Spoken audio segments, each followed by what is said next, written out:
Saxi, Saxo, nouvelle vidéo. Alors aujourd'hui, on va voir si c'est mieux de commencer par le saxophone alto ou le saxophone ténor. Alors, à vrai dire, pour moi, c'est pas la bonne question à se poser. C'est est-ce que toi, tu as la morphologie pour jouer du saxophone alto ou ténor? Admettons que tu sois un enfant de 11 ans et que tu commences le saxophone. Alors, si tu regardes bien, mon saxophone ténor, tu vois, il est assez grand. Alors, ça veut dire quoi?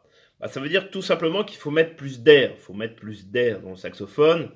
Et aussi, il est plus lourd qu'un saxophone alto. Tu comprends? Donc, déjà, il y a quelques inconvénients pour commencer pour le saxophone ténor, pardon. Donc, commencer par le saxophone ténor, je pense pas que ça soit une bonne chose. Après, euh, rien ne t'empêche d'essayer au début de commencer par le saxophone ténor, mais pour moi, ce n'est pas la meilleure solution, on va dire.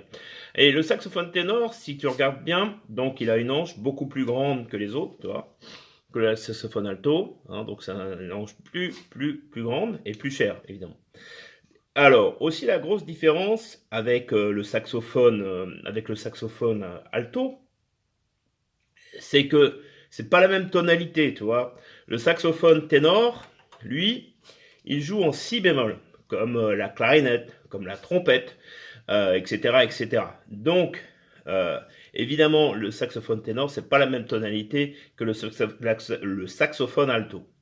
Après, c'est vrai que dans certaines harmonies, de jouer du saxophone ténor, ça peut être comme une punition entre guillemets, hein. Mais alors que je trouve ça vraiment aberrant parce que quand on joue du saxophone ténor dans une harmonie, c'est vraiment génial parce qu'on a à la fois du chant et à la fois de l'accompagnement. Je trouve ça personnellement plus intéressant parfois, je dis pas tout le temps, hein, bien sûr, que certaines partitions de saxophone alto où que tu as que la mélodie. Donc voilà. Après, c'est vrai que ça dépend de ton niveau, mais en général, on demande aux très très bons saxophonistes de jouer du saxophone alto dans une harmonie. C'est pratiquement souvent comme ça d'ailleurs, hein. Donc voilà. Après, ça dépend combien vous êtes dans une harmonie. Évidemment, si vous êtes une centaine, ça pose moins de problèmes que si vous êtes 30 ou 40. Voilà. Alors, le saxophone ténor, donc comme je te le disais, il est plus lourd. C'est pas la même tonalité et surtout, ça dépend de ta morphologie. Alors, ta morphologie, c'est quoi? Parce que j'en ai pas parlé. Ta morphologie, c'est la manière dont tu es, c'est ta grandeur, ton poids aussi, hein. Donc ça, c'est très très important. Ta morphologie, aussi tes mains, hein, tes mains, très important. Tu vois, par exemple, au saxophone ténor, eh bien, c'est un peu plus écarté, les touches, pas beaucoup, mais un petit peu quand même. Et le bec au saxophone ténor est plus grand, d'accord? Alors, évidemment, pour moi, de jouer du saxophone ténor au début, ça va demander plus d'efforts.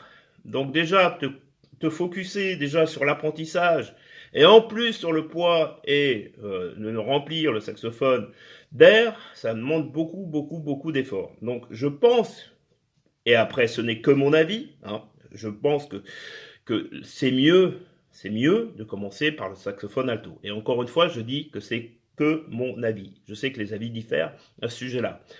Voilà, sinon tu peux retrouver ma dernière formation Sax et Gamme 2019 dans le lien YouTube juste en bas. Moi je te dis à très très bientôt sur ma chaîne avec des nouveautés, tu verras.